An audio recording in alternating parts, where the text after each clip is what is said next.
Hello guys, so welcome back here on Boracay at dito na po tayo ngayon sa my next activity natin, which is the ATV or all-terrain vehicle ride dito sa may isang adventure site na pinagdalan sa atin ng personnel na kausap natin. So bali tatlo po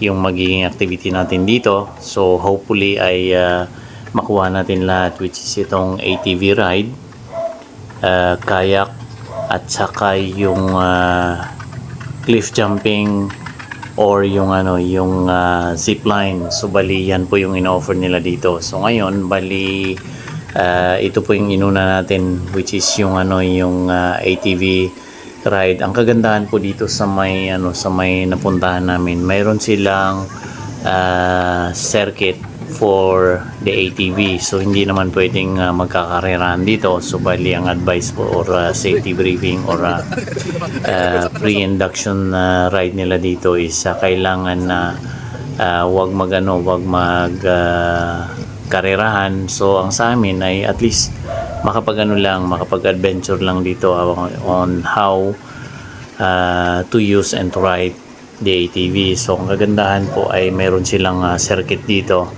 at medyo enjoying din talaga yung ATV ride na to at na-enjoy ng family ko, yung misis ko, ng anak ko at yung pamangkin ko, and even I myself, first time kong mag-drive ng ATV, and to think na hindi po ako medyo magaling magmotor, pero subok lang, nakinig lang sa may safety briefing or safety induction na ginawa ng lalaki bago kami sumakay, and I was really impressed na talagang sinubukan po ng anak ko.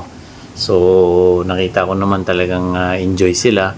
So I'm really happy na at least na-enjoy namin tong adventure and vacation namin na to dito sa may Boracay. So tuloy-tuloy lang po 'yan. Medyo mahaba-haba po yung ATV truck na 'yan at paikot po 'yan. So mag-enjoy po kayo diyan, just in case kung mapunta kayo diyan sa may ganong activity diyan sa may Boracay, ay medyo ang kagandahan diyan ay talagang rugged siya at medyo maraming potholes, kaya maramdaman mo talaga yung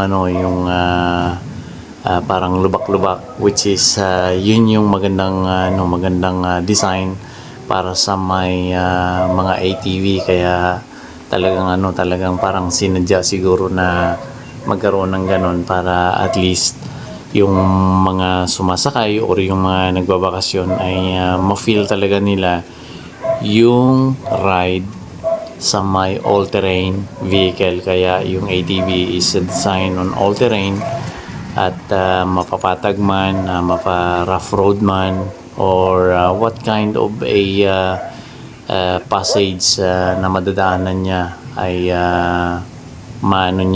masasurpass niya. So yan, bali tinulungan pa ako ng pamangkin ko dyan at medyo nawala po yung kadena ng sinasakyan ko, since na medyo may idea po yung pamangkin ko sa may mechanical at medyo magaling siya sa pagdating sa may troubleshooting. So at least paano ay naayos niya kaagad, and nagtuloy-tuloy po yung adventure namin diyan. So wala namang ibang kakompetensya diyan, 4 lang kami. So medyo naghahabol na po ako dyan, since na ako yung medyo nahuhuli dahil tumigil po ako.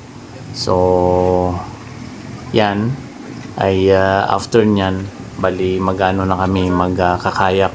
So bali iniikot-ikot na lang namin dyan, hinihintay na lang namin na matapos po yung time namin. Then after that we're gonna be proceeding to our next activity. So ang kagandahan po yung guide namin, yung personnel na nag-guide po sa amin ay was so kind enough na mag-offer na sabi na siya na lang po ang kukuha ng video para sa amin. Kasi medyo mahal po yung yung pictures and video footages kapag ang kumuha ay yung dyan sa may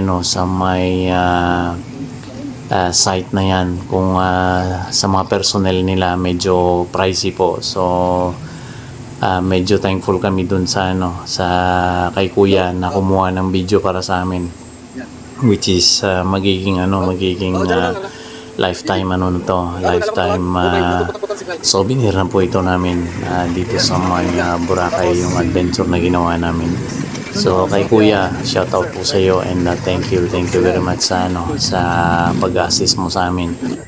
So sa mga nakapanood po ng videos na to, especially na nagpaplano na magkaroon din ng family adventure and vacation here in Boracay, hope na makatulong po itong video na to para ma-shortlist nyo po yung yung mga activity na gusto ko ninyo.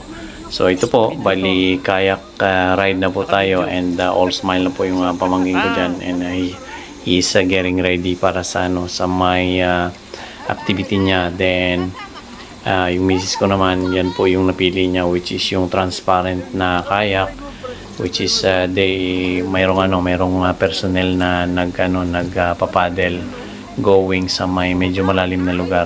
So thank you very much po guys for watching my video, and hope to have you in my next video. And don't forget to subscribe to my channel and hit that notification bell para ma-notify po kayo.